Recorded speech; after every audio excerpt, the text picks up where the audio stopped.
ये all India radio की Urdu service है। पेशे खिदमत है प्रोग्राम आओ बच्चों।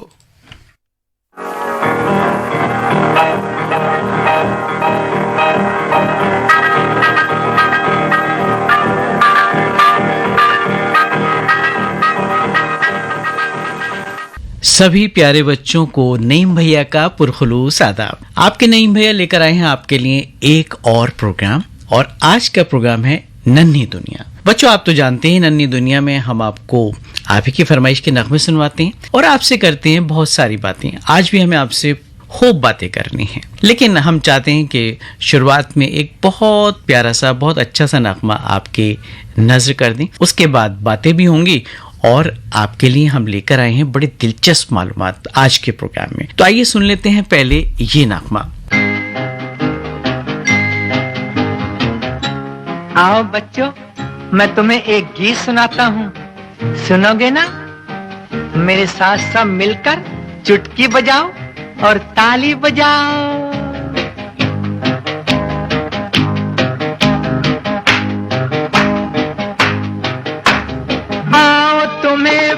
करना सिखा दूं, हंसना सिखा दूं, रोना सिखा दूं, फूलों की तरह मुस्कुराना सिखा दूं, कांटों में भी रह कर जीना सिखा दूं। आओ तुम्हें प्यार करना सिखा दूं, हंसना सिखा दूं, रोना सिखा दूं, फूलों की तरह मुस्कुराना सिखा दूं, कांटों में भी रह कर जीना सिखा दूं।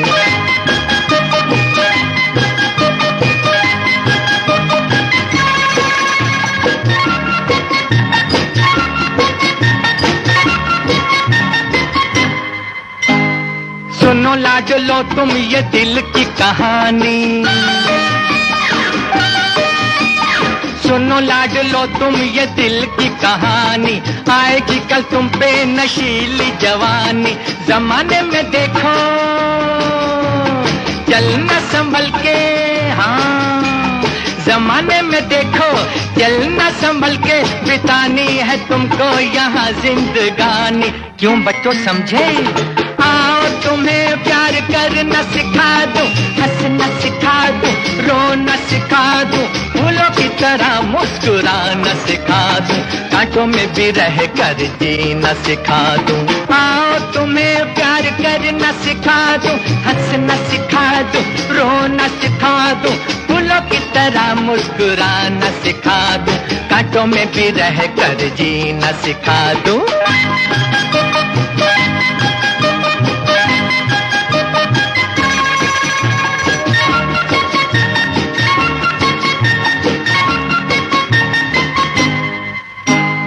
तुम्हारे ही हाथों में किस्मत तुम्हारी, तुम्हारे ही हाथों में किस्मत तुम्हारी, जमाने को जीतेगी हिम्मत तुम्हारी। हमारा तो क्या है, रहे ना रहे हम, हमारा तो क्या है, रहे ना रहे हम, जमाने को होगी जरूरत तुम्हारी। हाँ आओ तुम्हें प्यार करना सिखा दूं, हंसना सिखा दूं, रोना सिखा दूं, फूलों की तरह मुस्कुराना सिखा दूं, कांटों में भी रह कर जीना सिखा दूं।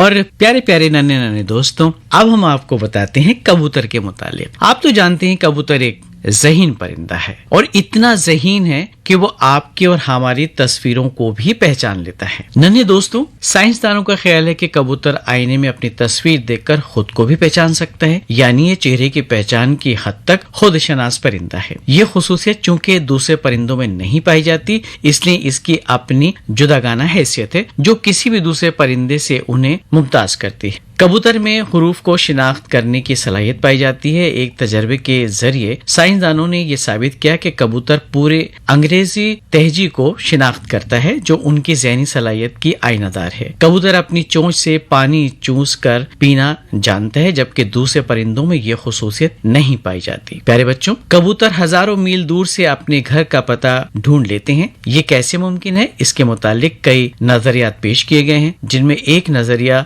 मकनातीसी हैसियत का नजरिया, जिसकी वजह यह है जानदार सूरज की रहनुमाई में मशरिक और मगरिब की समतों का तयन करता है। इनके मुताबिक ख्याल किया जाता है कि ये जमीन के मकनातीसी कुव्वत को पहचान सकते हैं, इसलिए वो अपने घर का रास्ता बाआसानी ढूंढ निकालते हैं। कबूतर 70 से 75 किलोमीटर फी घंटे की रफ्तार से प्रवास कर सकते हैं और कभी कभार कबूतर घर का रास्ता ढूंढते हुए एक दिन में 1000 किलोमीटर से ज्यादा फासला भी तय कर लेते हैं।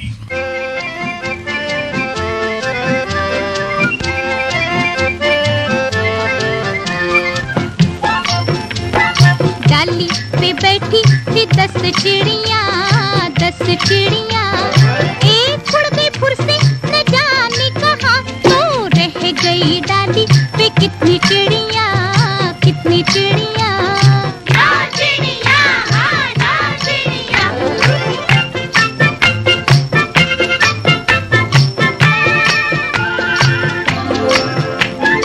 उड़ते उड़ते चिड़िया पहुंची कमला नेहरू पार्क में।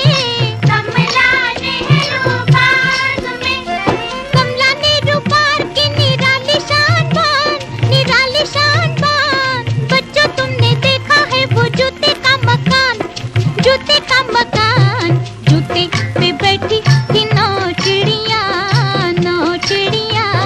दौड़ गई फुर से न जाने कहाँ, तो रह गई जूते पे कितनी चिड़िया। 7 चिड़िया।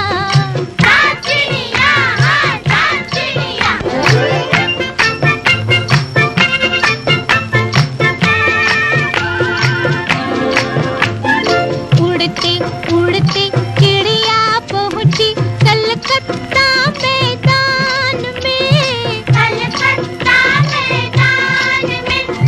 रसगुल्ला मशहूर जहाँ का सारे हिंदुस्तान में। कलकत्ते के चिड़ियाघर की देखो तो बहार। लंबे लंबे दांतों वाले हाथी 4 हाथी पे बैठी थी 7 चिड़िया। 3 उड़ गई फुर से न जाने कहाँ, तो रह गई हाथी पे कितनी चिड़िया।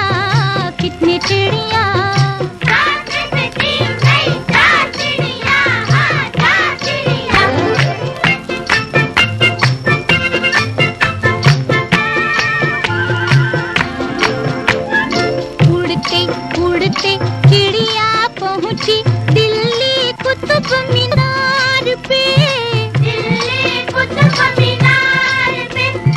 पर फैला कर शीस नवा कर विनती की सरकार से। दिल्ली सबसे प्यारी हमको दिल्ली में बसाओ। छूटे हैं जो संगी साथी उनको भी बुलाओ। दिल्ली में आई सभी चिड़िया। रहने लगी मिलके वो फिर से वहाँ, तो रह गई दिल्ली में कितनी चिड़िया। 10 चिड़िया। दिल्ली में रहती है 10 चिड़िया।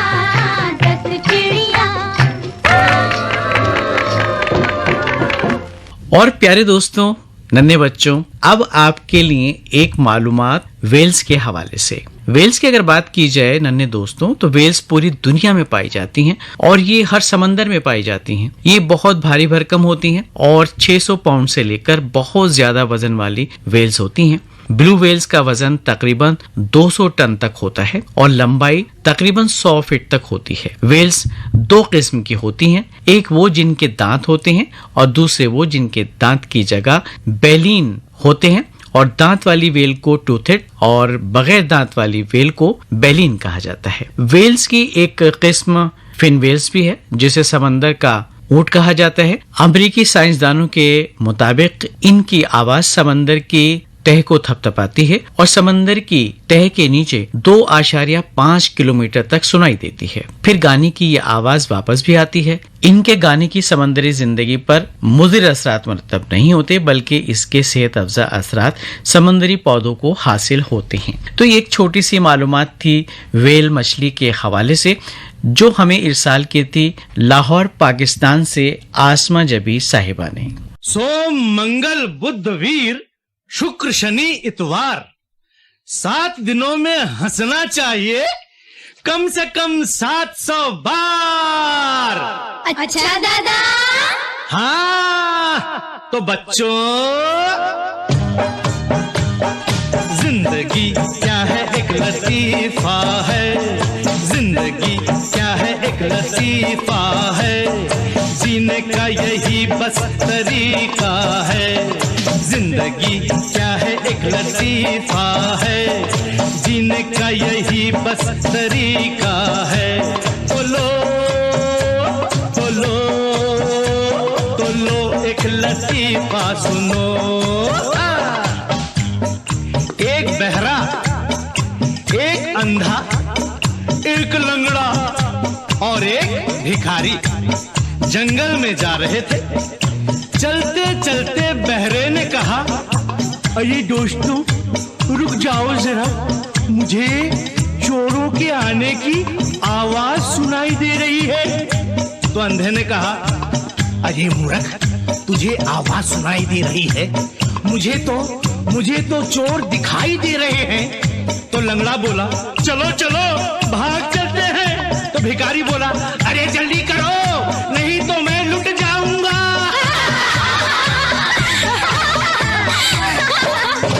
जिंदगी क्या है एक लतीफा है, जीने का यही बस तरीका है। डुगडुगी बाजे डम डम डम डम, नाच बंदरिया छम छम छम छम।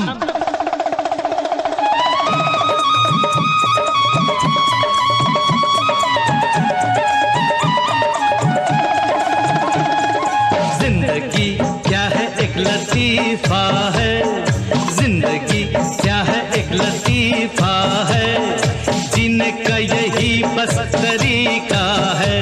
बोलो बोलो बोलो एक लतीफा सुनो। एक मियाँ बीवी 8वीं मंजिल पे रहते थे। मियाँ दफ्तर जाने के लिए घर से निकला।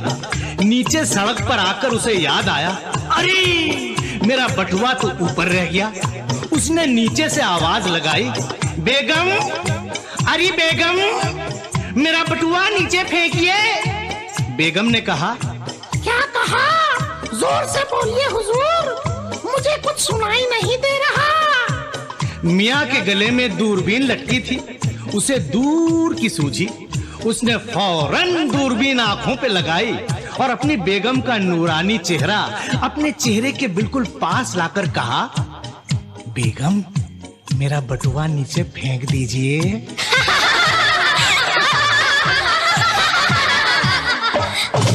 जिंदगी क्या है एक लतीफा है, जीने का यही बस तरीका है।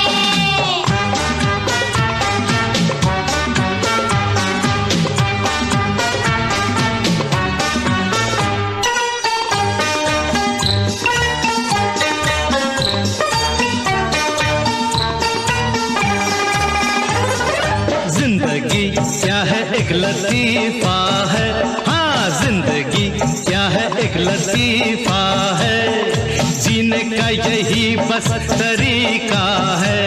बोलो बोलो बोलो एक लतीफा सुनो। हाँ, एक आदमी हलवाई की दुकान पर गया। उसने रुपया फेंका और कहा, ओए मुंडिया, एक ताजी और मीठी लस्सी बना। दुकानदार ने कहा, अभी लो बादशाह। लस्सी पीते ही उस आदमी को गुस्सा आ गया। उसने दुकानदार से कहा, तुम बासी और खट्टी लस्सी पिलाकर ग्राहकों को लूटते हो, लाओ लाओ मेरे पैसे वापस करो। दुकानदार ने कहा, हुजूर गुस्ताखी माफ, पैसे लेना मेरा काम है, पैसे देना मेरा काम नहीं। मैं तो नौकर हूँ। उस आदमी ने पूछा, कहाँ है दुकान का मालिक? नौकर ने कहा, हुजूर वो पास वाली दुकान में लस्सी पीने गया है। जिंदगी क्या है एक लतीफा है, हाँ जिंदगी क्या है एक लतीफा है, जीने का यही बस तरीका है।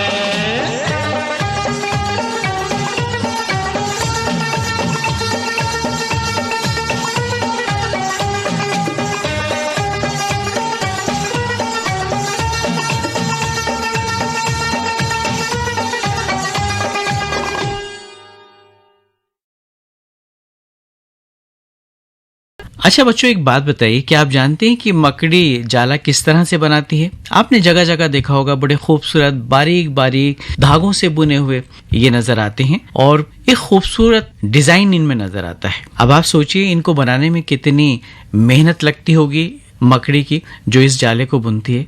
चलिए आज हम आपको बताते हैं कि मकड़ी अपना जाला किस तरह से बुनती है। मकड़ी रेशम के तार से अपना जाला तैयार करती है और इसके जिस्म की बारीक बारीक रगों से निकलकर आता है ये रेशम। ये रगे बाल से भी ज्यादा बारीक होती हैं। जब इनमें से महीन महीन तार निकलकर जमा हो जाते हैं तो एक रस्सी बटती जाती है। बस इस बटे हुए तार से मकड़ी का जाला तैयार होता है। अब इससे अंदाजा लगा सकते हैं कि वो तारें जो मकड़ी की रगों से अपनी असली सूरत में निकलते हैं किस कदर बारीक होते होंगे, जबकि इनसे बटा हुआ तार इतना बारीक होता है बच्चों कि एक बाल से ऐसे ऐसे 100 तार निकल सकते हैं। जब मकड़ी जाला बनाना शुरू करती है तो इस रेशमी तार के एक सिरे को किसी लकड़ी के टुकड़े से या दरख्त के पत्ते से चिपका देती है। बाज़ औक़ात वो चिपकाती भी नहीं बल्कि तार को लटका हुआ छोड़ देती है और वो हवा से इधर उधर उड़कर खुद ब खुद किसी चीज से चिपक जाता है। जिस तार के दोनों सिरे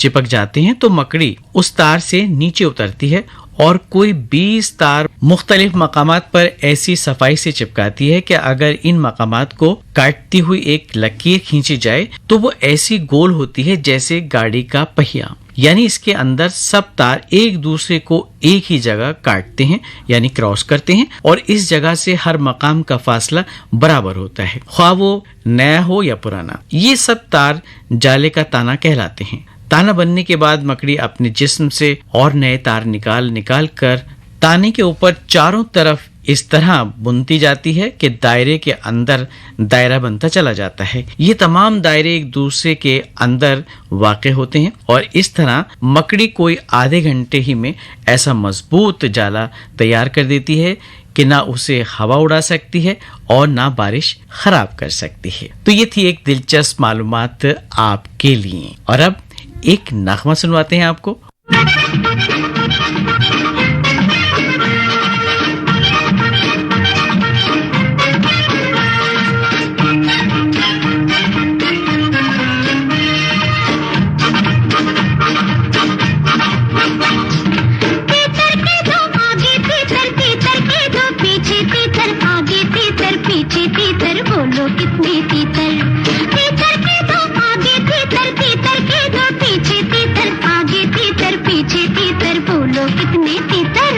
बोलो बताओ। तीतर के दो आगे तीतर, तीतर के दो पीछे तीतर, आगे तीतर पीछे तीतर, बोलो कितने तीतर? दो,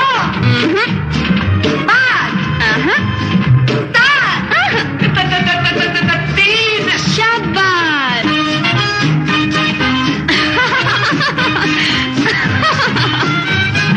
चार कचरे कच्चे चाचा, चार कचरे पक्के, पक्के कचरे कच्चे चाचा, कच्चे कचरे पक्के। चार कचरे कच्चे चाचा, चार कचरे पक्के, पक्के कचरे कच्चे चाचा, कच्चे कचरे पक्के। बोलो चार कचरे कच्चे चाचा, चार कचरे पक्के, पक्के कचरे कच्चे चाचा, कच्चे कचरे पक्के, पक्के कचरे कच्चे चाचा, कच्चे कचरे पक्के। तीतर के दो आगे तीतर, तीतर के दो पीछे तीतर, आगे तीतर पीछे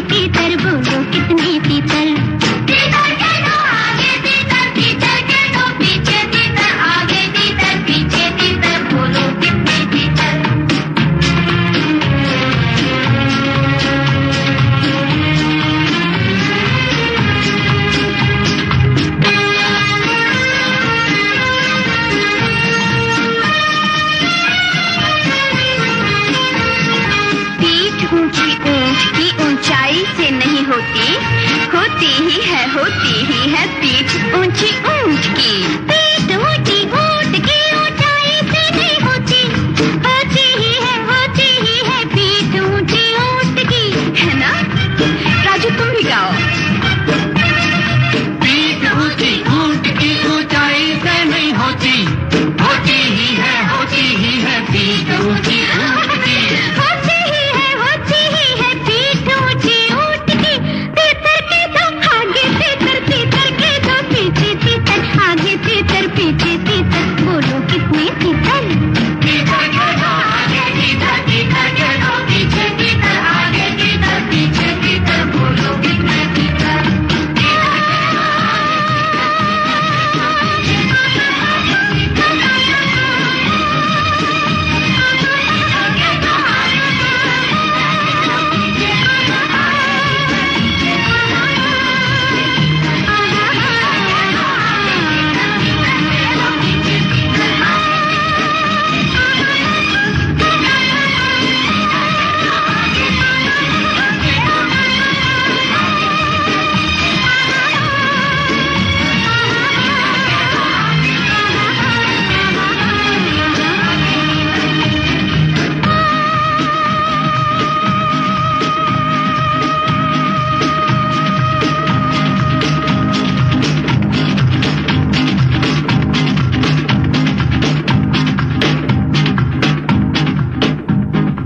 और अब एक और दिलचस्प मालूमात अपने तमाम नन्हे दोस्तों के लिए। यूरोप में सफेद बर्फ के ग्लेशियर सुर्ख क्यों नजर आ रहे हैं, ये तो आपने सुना होगा। हो सकता है आपके टीचर्स ने आपको बताया भी हो। चलिए हम आपको बताते हैं इसके मुतालिक। बर्फ के ग्लेशियर यूं तो मुकम्मल तौर पर सफेद और दिलकश नजर आते हैं, हालांकि ग्लोबल वार्मिंग की वजह से इनका पिघलना मुस्तकिल मसला है। लेकिन इन दिनों एक और मसला सामने आ रहा है बच्चों। यूरोप के ग्लेशियर एक पुरअसरार सुर्ख रंग उगल रहे हैं। साइंसदान ये देखकर हैरान हैं कि बर्फ के ऊपर की सफेद सफेद तह सुर्ख कैसे हो गई। ये सुर्ख रंग तेजी से फैल रहा है और बहुत ज्यादा ग्लेशियरों तक देखा जा सकता है। ग्लेशियर पर फैलने वाले सुर्ख रंग को ग्लेशियर ब्लड कहा जाता है। साइंसदानों के मुताबिक ऐसा इंतहाई बारीक काई की वजह से होता है। आमतौर पर तालाब, समंदर की इंतहाई तह और दिगर आबी जखायर पर पाई जाने वाली काई का ग्लेशियर की इतनी ऊंचाई तक पहुंच जाना चौंकाने वाली बात है। अब साइंसदान इसके जरिए आबो हवा में होने वाली तब्दीली को समझने की कोशिश कर रहे हैं। साइंसदानों की एक टीम अल्प अलगा प्रोजेक्ट के तहत इसका मुताला कर रही है। प्यारे बच्चों, एक खास किस्म का माइक्रो एल्गी इस वक्त सफेद ग्लेशियर पर पनप रहा है और ये पानी में रहता है। लेकिन जब ये एल्गी पहाड़ों के मौसम में रद्द-ए-अमल करती है तो सुर्ख रंग छोड़ने लगती है और काफी दूर तक ग्लेशियर सुर्ख नजर आने लगते हैं। ये एल्गी माहौलियाती तब्दीली और आलूदगी को बर्दाश्त नहीं कर सकती। फ्रांस के शहर ग्रेनोबल में laboratory of cellular and plant physiology के डायरेक्टर एरिक मार्शल का मानना है कि माइक्रो एल्गी बर्फ और हवा के जर्रात के साथ उड़कर ग्लेशियरों तक पहुंच चुकी हैं। माइक्रो एल्गी इंतहाई छोटी होती है और 1 इंच के चंद हजारवें हिस्से के बराबर की ये एल्गी जब एक साथ होती है तो कॉलोनी बना लेती है और फ्रांसीसी अल्पस पहाड़ियों पर मौजूद ग्लेशियरों का रंग तब्दील करने वाली काई सब्ज काई है। इस इकाई में क्लोरोफिल के साथ एक और केमिकल होता है जिसे कैरोटीनाइड्स कहते हैं और इस केमिकल की वजह से वो नारंगी और सुर्ख रंग का पंजेंट बनाते हैं और इनका काम एल्गी को सूरज की किरणों से बचाए रखना है। तो बच्चों, ये थी एक ग्लेशियर के हवाले से मालूमात कि ग्लेशियर आजकल यूरोप में अब सुर्ख क्यों नजर आ रहे हैं। और नन्हे दोस्तों, अब शामिल करते हैं आपके खुतूत जिसमें आपने फरमाइशें भेजी, आपने नाम भी हमें इरसाल किए। ये पहला बहुत ही खूबसूरत खत हमें मौसूल हुआ है अलहसना तहसील शेगांव जिला बुल्डाना महाराष्ट्र से जुबिया खानम अमारा कशफ, दादा अब्बू अबरार खान और दादी अम्मी सईदा खानम की जानिब से। और ये ईमेल हमें मौसूल है बड़ौदरा गुजरात के जयंती भाई पटेल की जानिब से, साथ में भौमिक निकुंज पटेल और इनके बहुत सारे दोस्त जहांगीरपुरा सूरत के दिनेश प्रजापति और इनके बहुत सारे दोस्तों ने भी एक नगमे की फरमाइश हमसे की थी। और ये ईमेल है वडोदरा गुजरात के जयंती भाई पटेल का, साथ में भौमिक निकुंज पटेल और इनके कुछ और दोस्त भी हैं जो एक नगमा सुनना चाहते थे, जहांगीरपुरा सूरत के दिनेश प्रजापति साहब। और ये खत हमें मौसूल हुआ है सरहद पार से, ईमेल की शक्ल में दरअसल ये खत है और इसमें नाम शामिल हैं सादिया लुबना मुर्तज़ा, अब्दुल्ला और आसमा जबीन साहिबा का। आप हमें खत इरसाल करते हैं और हमारा प्रोग्राम आप सुनते हैं लाहौर पाकिस्तान से। आप तमाम का बहुत बहुत शुक्रिया। ग्रीन सिटी गांधी ग्राम से ये फरमाइश खत बहुत ही खूबसूरत खत बनाकर भेजा है। इसमें कई कार्टून्स भी हैं, फल भी हैं, फूल भी हैं और कुछ जानवर भी हैं, बड़े प्यारे प्यारे परिंदे हैं। और खाने के चीज़ों की अगर बात की जाए तो बर्गर भी है, बिस्किट भी है, पेस्ट्री भी है, चॉकलेट भी है। क्या क्या बताएं आपको, बस चलिए जल्दी से इनके नाम बता देते हैं। ग्रीन सिटी गांधीग्राम गुजरात राजकोट से प्रवीण सोनी, स्वाति, ख्याति, कलावती सोनी, राजेश कृष्णा प्रथम और जैनेश राजा। और आखिर में शामिल करते हैं कंडला बंदर कच्छ गुजरात के हमारे सामीन जगदीश जौहरी, पूजा और पायल का ये ईमेल। हालांकि आपने जो नगमा सुनना चाहा था वो नगमा हम पिछले प्रोग्राम में आपको सुनवा चुके हैं, लिहाजा आज हमने आपकी फरमाइश पर एक और नगमा सुनवाया। उम्मीद है ये नगमा भी आपको पसंद आया। तो ये तो बच्चों आपके ईमेल्स और खुतूत थे जो हमने प्रोग्राम में शामिल कर लिए। अब तो भी देखिए बहुत सारी बातें हो गई, मालूमात भी हमने आपको दे दी। अब जाने का वक्त आया है, तो अपने नईम भैया को आज के प्रोग्राम से दीजिए इजाजत। एक और प्रोग्राम आपकी खिदमत में लेकर हाजिर होंगे, तब तक के लिए खुदा हाफिज।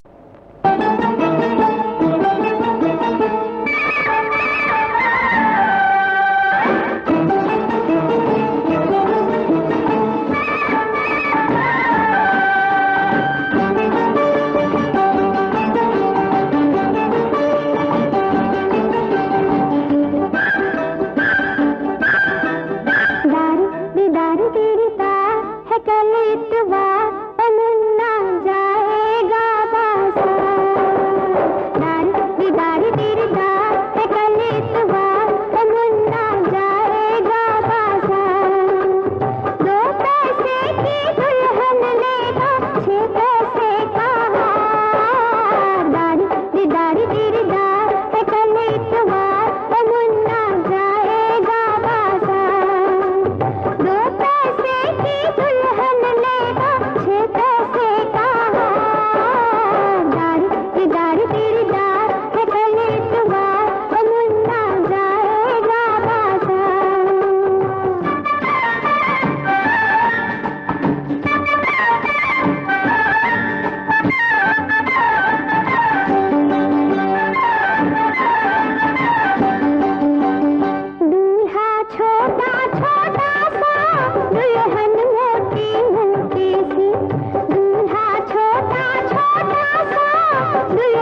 आप सुन रहे थे प्रोग्राम आओ बच्चों।